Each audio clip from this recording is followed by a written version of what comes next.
ABP Ganga, खबर आपकी, जुबान आपकी। सीधा मुख्यमंत्री योगी आदित्यनाथ को देखते सुनते हैं।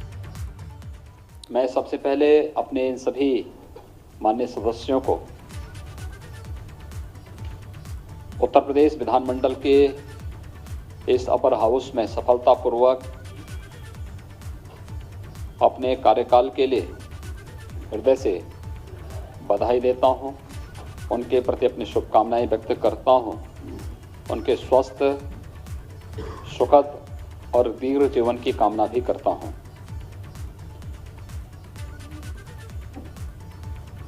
हम सब जानते हैं कि आज देश के सबसे बड़े राज्य का जो सबसे बड़ा विधानमंडल है वो उत्तर प्रदेश का है। उत्तर प्रदेश का ये विधान भवन वास्तव में मूल रूप से इसकी डिजाइन विधान परिषद के लिए ही की गई थी। जब जनवरी 1887 में प्रदेश में विधान परिषद के गठन की कार्रवाई प्रारंभ हुई तो उस समय कोई स्थायी भवन विधान परिषद के पास नहीं था। बैठकें अलग अलग क्षेत्रों में हुआ करती थी, कभी प्रयागराज में, कभी बरेली में, कभी आगरा में, कभी कहीं लखनऊ में। लेकिन जब गवर्नमेंट ऑफ इंडिया एक्ट के अंतर्गत विधान परिषद के गठन की कार्रवाई को स्थायी रूप से आगे बढ़ाने का कार्य प्रारंभ हुआ तो उस समय उत्तर प्रदेश का ये विधान भवन का निर्माण हुआ और 1928 में विधान भवन जो बनकर के तैयार हुआ उसमें पहली बैठक, जिसमें आज विधानसभा चल रही है, इस विधान भवन में पहली बैठक विधान परिषद की ही संपन्न हुई थी। 1935 में ये भवन विधानसभा के लिए उपलब्ध कराया गया और विधान परिषद की सदस्य संख्या भी कम थी और उनका कार्यकाल भी 2 साल का था, बहुत छोटा था। तो उन्होंने एक समिति की कक्ष में अपनी पहली बैठक की और 1937 में वर्तमान जो विधान परिषद का सभागार है यह विधान परिषद को प्राप्त हुआ। यह सौभाग्य है कि इस विधान परिषद के सभागार का सुंदरीकरण का कार्य यह माननीय सभापति श्री रमेश यादव जी के मार्गदर्शन में अभी हाल ही में विधान परिषद सचिवालय की ओर से संपन्न किया गया और ये अपने आप में एक भव्य विधायिका के कार्य का एक सदन के रूप में आज स्थापित होता हुआ दिखाई दे रहा है। हर एक के जीवन के कुछ लक्ष्य होते हैं और वह व्यक्ति अपने एक सुनिश्चित लक्ष्यों के साथ कार्य करता है। ऐसे ही लोकतंत्र का आधार हमारी विधायिका है। एक सशक्त और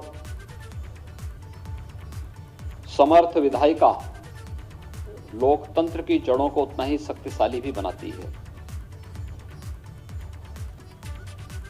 विधायिका के शक्तिशाली होने और उसे समर्थ बनाने की सबसे बड़ी भूमिका वहां पर आने वाले माननीय सदस्यों के द्वारा संवाद को माध्यम बनाकर के अपनी बातों को सहजता के साथ, सरलता के साथ कितने प्रभावी ढंग से हम अपनी बात को वहां पे रखते हैं, इस पे निर्भर करता है। अगर हमें लोकतंत्र की गरिमा की रक्षा करनी है तो हमें विधायिका की गरिमा की रक्षा करनी पड़ेगी और इस अपर हाउस ने सदैव विधायिका के लिए एक सुनिश्चित मापदंड तय किए। यही कारण था उत्तर प्रदेश विधान परिषद में पंडित मदन मोहन मालवीय, पंडित गोविंद बल्लभ पंत, सर तेज बहादुर सप्रू,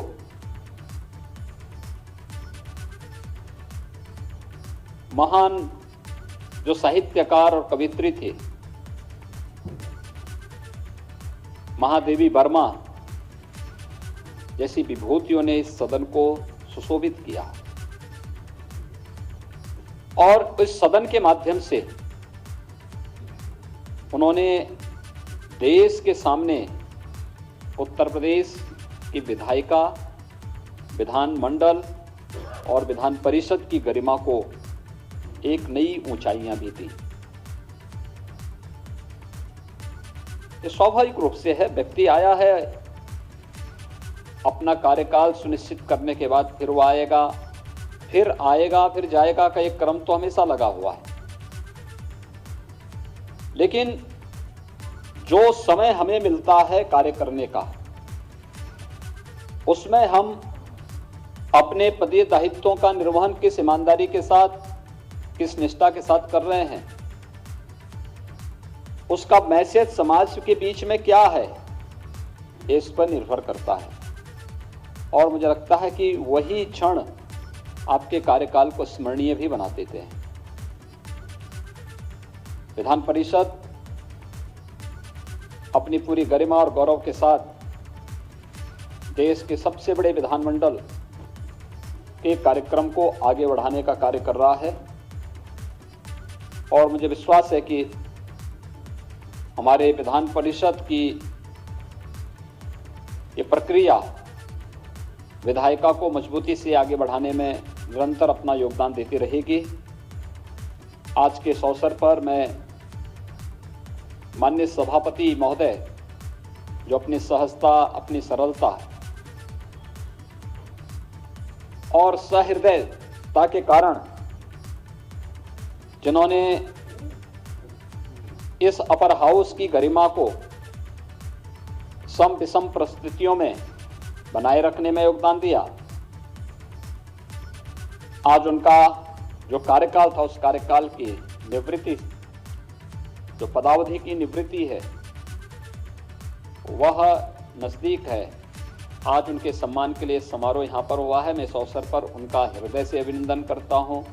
उनके स्वस्थ दीर्घ जीवन की कामना भी करता हूँ। साथ ही साथ हमारे जो माननीय सदस्यगण हैं, इसमें जिन्हें 6 मई 2020 को जिनका कार्यकाल संपन्न हो गया था, श्रीमती कांति सिंह जी, श्री केदारनाथ सिंह जी, डॉक्टर यज्ञदत्त शर्मा जी, डॉक्टर असीम यादव जी, श्री हेम सिंह पुंडेर जी, श्री संजय कुमार मिश्र जी, श्री चैतनारायण सिंह जी, श्री जगवीर किशोर जैन जी, इन सब के भी उज्जवल भविष्य की कामना करता हूँ, स्वस्थ और दीर्घ जीवन की कामना करता हूँ।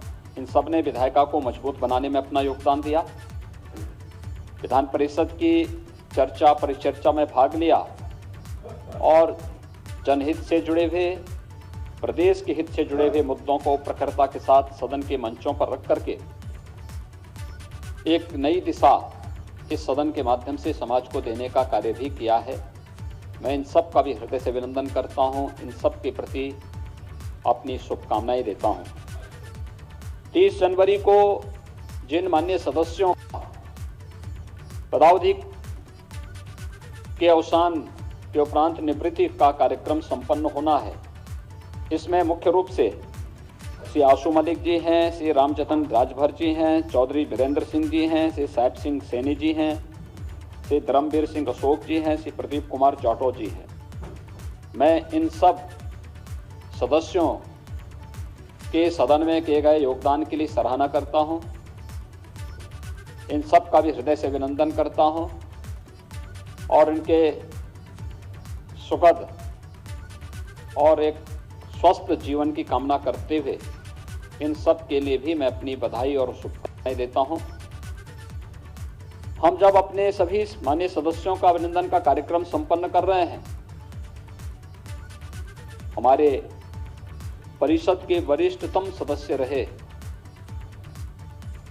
आयु में भी और अनुभव में भी श्री ओम प्रकाश शर्मा जी का अभी दुखद निधन हुआ है। वे आज हमारे बीच में नहीं है, लेकिन शिक्षा जगत की समस्याओं को उठाने और विधायिका के मंच का उपयोग शिक्षा जगत से जुड़ी हुई समस्या के समाधान के लिए कैसे किया जा सकता है, यह उन्होंने बखूबी 48 वर्षों तक इस कार्य को संपन्न किया। यानी लगभग आधी सदी उन्होंने इस सदन के साथ जुड़ करके यहाँ पर बिताई। आज वे हमारे बीच में नहीं है। मैं दिवंगत आत्मा की शांति की कामना करता हूँ। ईश्वर से दिवंगत आत्मा को सद्गति देने की भी प्रार्थना करता हूँ। मैं एक बार फिर से आज के समारोह के अवसर पर विधान परिषद सचिवालय को हृदय से धन्यवाद देता हूँ, जिन्होंने इस कार्यक्रम को आज यहाँ पर पूरी गरिमा के साथ यहाँ पर इस कार्यक्रम को आयोजन किया है और इस कार्यक्रम के माध्यम से अपने सभी वरिष्ठ सहयोगियों को या जिन्होंने विधानमंडल के अपर हाउस से जुड़े थे अपने कार्यकाल को अपने अनुभव से और अपनी सहजता, सरलता और अपने जीवन के लंबे अनुभव से लाभान्वित किया है, उन सभी का हृदय से एक बार फिर से अभिनंदन करता हूं, उनके सुखद और स्वस्थ जीवन की कामना करता हूं और ख़ास तौर पर माननीय सभापति के रूप में श्री रमेश यादव जी का जो सानिध्य विधान परिषद को प्राप्त हुआ, इसके लिए भी उनका हृदय से अभिनंदन करते हुए उनके स्वस्थ और दीर्घ जीवन की कामना करता हूं। धन्यवाद। जय हिंद। मुख्यमंत्री ने आउटगोइंग जो एमएलसीज हैं जो अपना कार्यकाल समाप्त करके जा रहे हैं, उनके सम्मान समारोह में उन सभी को शुभकामनाएं दी हैं। उन्होंने विधान परिषद के सौंदर्यीकरण के बारे में भी बात रखी। उन्होंने बताया कि कैसे विधान परिषद का काम उत्तर प्रदेश में शुरू हुआ, कैसे वर्षों पहले 2 वर्षों का ही कार्यकाल हुआ करता था एमएलसीज का, और कैसे बड़ी विभूतियां इस सदन की सदस्य रहीं, विधान परिषद की सदस्य रहीं और उन्होंने इस सदन का गौरव बढ़ाया है। इसके अलावा जो एमएलसी जा रहे हैं अपना कार्यकाल पूरा करके, जिनकी विदाई थी आज, उनको अपनी शुभकामनाएं दी मुख्यमंत्री ने सफलतापूर्वक कार्यकाल संपन्न करने के लिए। अभी अपनी बात समाप्त की है और आगे बढ़ेंगे एक बड़ी खबर के साथ। गाजियाबाद से हमारे पास है एडीजे ने सुसाइड कर लिया। यहां पर योगेश कुमार ने सुसाइड किया है, वजह साफ नहीं हो पा रही है क्यों सुसाइड किया उन्होंने। थाना सिंघानी गेट का यह सारा मामला, एडीजे ने सुसाइड कर लिया है। थाना सिंघानी गेट जज कॉलोनी का यह मामला है। बड़ी खबर, हमारे संवाददाता शक्ति सिंह हमारे साथ हैं। शक्ति, क्या खबर है, पूरी बताएं। जी देखिए, आज सुबह अचानक योगेश कुमार इनका नाम है, जो कि मेरठ के रहने वाले हैं, यहाँ पर एडीजे हैं और यहाँ सुबह इनके घर से फिर एक कॉल गई और ये पता चला कि इन्होंने सुसाइड कर लिया है, इन्होंने आत्महत्या कर लिया। वहीं बताया ये जा रहा है कि इनका जो टब था वो फंदे से लटका हुआ था, इन्होंने सुसाइड कर आत्महत्या की, जिसके बाद दरवाजा तोड़ा गया। दरवाजा तोड़ने के बाद इन्हें यशोदा अस्पताल गाजियाबाद बेरू नगर में ले जाया गया और वहां पर इनकी डेथ घोषित की गई। वहीं कहते आला अधिकारी वहां मौके पर पहुंचे और मौके पर अभी तक आला अधिकारियों को कुछ ऐसा नहीं मिला है कि कोई सुसाइड नोट वगैरह बरामद हुआ हो, क्योंकि जो परिवार है वो भी सुदबुद है और वो बोलने की इस समय स्थिति में नहीं है। जी ठीक है, बहुत धन्यवाद आपका शक्ति।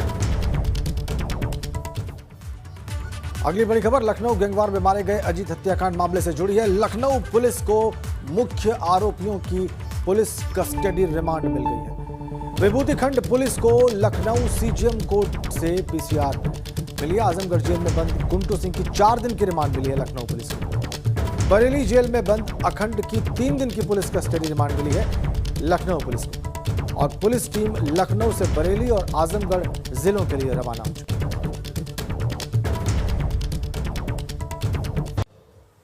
किसान आंदोलन को लेकर सियासत तेज हो गई है। कई विपक्षी दलों का आंदोलन को साथ मिलता दिखाई दे रहा है। आंदोलन के समर्थन में उतर गई हैं सियासी पार्टियां। आरएलडी, सपा, बसपा, आम आदमी पार्टी समर्थन में उतरे हैं। अब यहाँ पर सवाल है कि क्या किसानों की लड़ाई राजनीतिक हो गई है? क्या सियासी तड़का लग रहा है किसान आंदोलन में? ये प्रश्न है। 5 तस्वीरें राकेश टिकैत बॉर्डर पर डटे हैं, उनके साथ देखिए प्रेस कॉन्फ्रेंस की जयंत चौधरी ने, आरएलडी नेता जयंत चौधरी ने। राहुल गांधी ने ट्वीट करके कहा कि किसानों के आंदोलन पर प्रहार करके देश को कमजोर कर रहे हैं, देश विरोधी ताकतों को मजबूत कर रहे हैं पीएम। जयंत चौधरी ने कहा कि आंदोलन ऐसा होना चाहिए कि किसान विरोधी लोग सियासत से ही बाहर हो जाएं। मायावती ने ट्वीट किया है, कहा है कि संसद का बहिष्कार करेंगे।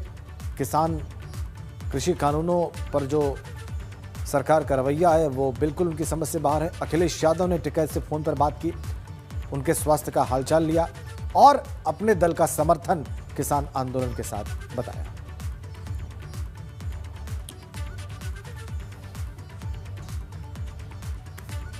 चलिए अब आपको सीधा ग्राउंड पे लिए चलते हैं। गाजीपुर बॉर्डर पर हमारे ब्यूरो चीफ वीरेश पांडे मौजूद हैं। मुजफ्फरनगर में जहां पर पंचायत बुलाई गई है वहां से बलराम पांडे हमारे साथ सीधा कनेक्ट हैं। पहले हम गाजीपुर बॉर्डर का हाल ले लेते हैं, वीरेश से जान लेते हैं कि वहां पर क्या स्थितियां हैं इस वक्त। बताइए वीरेश, क्या देख रहे हैं आप, क्या नया हुआ है इस बीच में? देखिए, गाजीपुर बॉर्डर पर राकेश टिकैत से मिलने मनीष सिसोदिया जो उप मुख्यमंत्री हैं दिल्ली के, वो आए। उन्होंने कहा कि केजरीवाल ने उन्हें भेजा है और उन्होंने कहा है कि वो यहाँ की सारी व्यवस्था देखें। उसके पहले जयंत चौधरी आए थे। तो कुल मिलाकर जो किसान आंदोलन है और राकेश टिकैत से मिलने वालों के जो राजनीतिक दल हैं, नेताओं का सिलसिला बढ़ता जा रहा है और जो भीड़ है वो भी बढ़ती जा रही है। पश्चिमी उत्तर प्रदेश के किसान लगातार गाजीपुर बॉर्डर आ रहे हैं, लेकिन ये आंदोलन भटका हुआ लग रहा है। इसलिए लग रहा है कि ज्यादातर इसमें राजनीतिक दलों के कार्यकर्ता दिख रहे हैं, बल्कि किसानों की संख्या बेहद कम है, जबकि परसों की स्थिति अलग थी। लेकिन आज अगर हम वस्तु स्थिति की बात करें, अपने कैमरामैन से कहेंगे कि आप दिखाने की कोशिश करें जहां राकेश टिकैत बैठ, कुल 200 या 300 लोग हैं। ऐसी स्थिति में अगर हम कहें तो राजनीतिक दलों के कार्यकर्ताओं की संख्या ज्यादा है और आसपास जो गाजियाबाद के लोग हैं वो यहाँ एक तरह से पिकनिक स्पॉट की तरफ से देख। और एक बड़ा बयान आ रहा है विदेश, एक बड़ा बयान आ रहा है, क्या है? पानी के लिए यूपी सरकार का टैंकर मांगा है राकेश टिकैत ने। कहा है कि टैंकर नहीं तो यही सबमर्सिबल खोदेंगे, जमीन खोदकर यही पानी पिएंगे। ये बड़ा बयान दिया है राकेश टिकैत ने।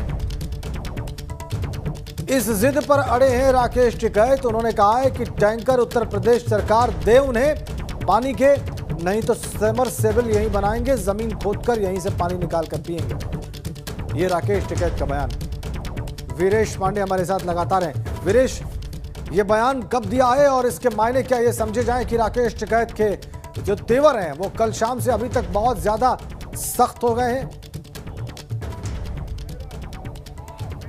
देखिए, राकेश टिकैत के बयान लगातार बदल रहे हैं और जहां तक पानी टैंकर की बात है, मनीष सिसोदिया ने कहा कि दिल्ली सरकार ने 10 पानी के टैंकर दिए हैं। हमारे साथ एडीएम सिटी शैलेंद्र सिंह हैं जो बताएंगे कि क्या वस्तु स्थिति है। जो आरोप है राकेश टिकैत का, इस किसान आंदोलन का जो आरोप है उसमें कितनी सच्चाई है, क्योंकि एडीएम सिटी के तौर पर शैलेंद्र सिंह को लगाया गया यहाँ की व्यवस्था देखने के लिए कि किसानों को कोई परेशानी ना हो। तो क्या ये आरोप सच है कि राकेश टिकैत का कहना है कि पानी हमें नहीं मिल रहा है, अगर पानी नहीं मिलेगा तो शैलेंद्र सिंह हम यहीं पे खोदेंगे और यहीं से पानी निकालेंगे? ये आरोप गाजियाबाद प्रशासन पर है, सरकार पर।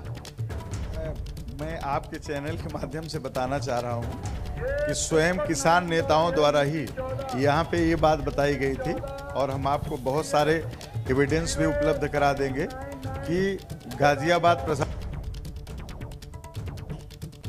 ये सब अभी 16 टैंकर मेरे पानी अभी उपलब्ध हैं और अभी राकेश टिकैत साहब ने स्वयं मंच से कहा कि हम ये आप खुद भी सुने होंगे, यहाँ की व्यवस्थाओं से हम संतुष्ट हैं। हम टीमें हैं जो हर तरह की सुविधाओं को देखती हैं। 25 तारीख को इतनी भारी मात्रा में भीड़ थी, उसके बाद भी हम लोगों ने मैनेज किया और उन्होंने खुद यहाँ की व्यवस्थाओं की प्रशंसा की और जो जन सामान्य की सुविधाएं हैं वो बेस्ट लेवल पे यहाँ उपलब्ध रहेंगी और जिला प्रशासन सरकार ने मुझसे बातचीत में कहा कि परेशानी ना हो और गाजियाबाद प्रशासन लगातार सुविधाओं को देने की कोशिश कर रहा है। साफ सफाई की व्यवस्था हो, खाने पीने की व्यवस्था हो, साथ ही साथ पानी के टैंकर हो और तमाम जो सुविधाएं, अलाव, अगर ठंड बहुत है तो अलाव की सुविधाएं। तो आखिर राकेश टिकैत इस तरह की बयानबाजी क्यों कर रहे हैं? नहीं, हम इस बात से पूरी तरह से संतुष्ट नहीं हैं। उन्होंने क्यों ऐसा कहा, वो खुद हमसे कई बार मिलकर प्रशंसा की है। रात में हम उनका तबीयत भी जानने गए थे, तब भी नॉर्मल थे, अच्छे से बातचीत हुई, संवाद बना हुआ है और यहाँ की व्यवस्थाएं हम हर जगह अलाव हम जी। आपको लगता है कि राकेश टिकैत का बयान लगातार बदलता जाता है, आज कुछ कहते हैं, एक घंटे में कुछ कहते हैं, इसी वजह से स्थानीय प्रशासन को इस पूरे किसान आंदोलन को टैकल करने में परेशानी हो रही है? और पहली वार्ता जो फर्स्ट राउंड वार्ता हुई जिसमें आप भी शामिल थे तो वो फेल हो गई। फेल होने का वजह क्या? नहीं, देखिए, हम लोग पर कंटिन्यू संवाद बनाए हुए हैं। कल तक भीड़ बहुत कम हो गई थी, कुछ रात में इशू ऐसे आ गए थे, बट फिर भी हम आपको बता रहे हैं कि हम लोग बातचीत के जरिए बहुत जल्द ही रिजल्ट निकाल ले जाएंगे। पहले राउंड की जो आपको वार्ता थी वो असफल नहीं हुई। आपको लगता है कि भारतीय जनता पार्टी के कुछ कार्यकर्ता, नेता, विधायक यहाँ आए, उन्होंने माहौल खराब किया? ऐसी खबर सीएमओ तक यानी चीफ मिनिस्टर के कार्यालय तक है कि भारतीय जनता पार्टी के 2 विधायक, कुछ कार्यकर्ता और भाजपा नेता यहाँ आए, माहौल खराब किया, इसी वजह से प्रशासन की वार्ता असफल हुई और आप लोगों को काफी जद्दोजहद करना पड़ रहा है। नहीं, फिलहाल हम लोग जिला प्रशासन की तरफ से हर किसान नेताओं से संवाद बनाए हुए हैं। ठीक है वीरेश, और इशू को ठीक है, कोई मेरे संज्ञान में ऐसा ठीक है वीरेश, इस वक्त हम अब मुजफ्फरनगर चलेंगे, वहां पर महापंचायत के दृश्य देखेंगे, वहां पर क्या चल रहा है ये बलराम पांडे से जानेंगे। बलराम, क्या हो रहा है इस वक्त वहां पर?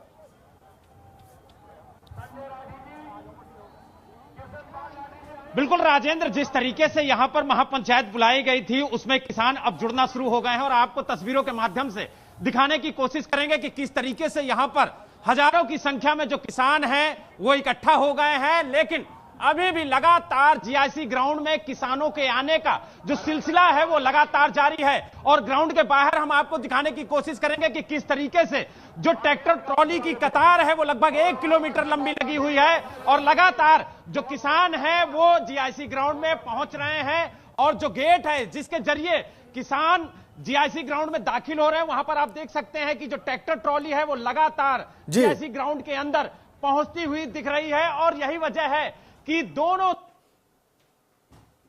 ठीक है बलराम, 1 किलोमीटर लंबी ट्रैक्टर ट्रॉली की कतार जीआईसी ग्राउंड के बाहर, हजारों की संख्या में किसान पहुंच चुके हैं महापंचायत के लिए मुजफ्फरनगर के जीआईसी ग्राउंड पर और उनके आने का सिलसिला भी लगातार जारी है। यह है तस्वीर मुजफ्फरनगर की और गाजीपुर बॉर्डर पर राजनीतिक दलों और कार्यकर्ताओं का